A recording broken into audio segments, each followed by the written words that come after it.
Proverbe chapitre 3. Mon fils, n'oublie pas mes enseignements, et que ton cœur garde mes préceptes, car ils prolongeront les jours et les années de ta vie, et ils augmenteront ta paix. Que la bonté et la fidélité ne t'abandonnent pas. Lis-les à ton cou, écris-les sur la table de ton cœur. Tu acquerras ainsi de la grâce et une raison saine aux yeux de Dieu et des hommes. Confie-toi en l'Éternel de tout ton cœur et ne t'appuie pas sur ta sagesse. Reconnais-le dans toutes tes voies et il aplanira tes sentiers. Ne sois point sage à tes propres yeux. Crains l'Éternel et détourne-toi du mal. Ce sera la santé pour tes muscles et un rafraîchissement pour tes os. Honore l'Éternel avec tes biens et avec les prémices de tout ton revenu. Alors tes greniers seront remplis d'abondance et tes cuves regorgeront de mou. Mon fils, ne méprise pas la correction de l'Éternel et ne t'effraie point de ses châtiments. Car l'Éternel châtie celui qu'il aime, comme un père l'enfant qu'il chérit.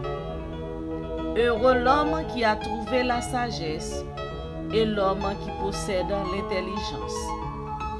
Car le gain qu'elle procure est préférable à celui de l'argent, et le profit qu'on en tire vaut mieux que l'or.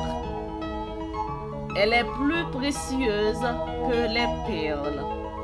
Elle a plus de valeur que tous les objets de prix. Dans sa droite est une longue vie. Dans sa gauche, la richesse et la gloire.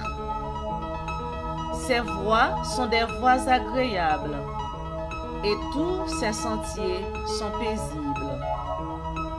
Elle est un arbre de vie pour ceux qui la saisissent, et ceux qui la possèdent sont heureux.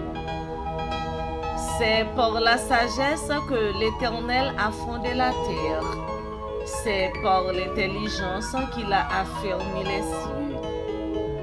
C'est par sa science que les abîmes se sont ouverts et que les nuages distillent la rosée.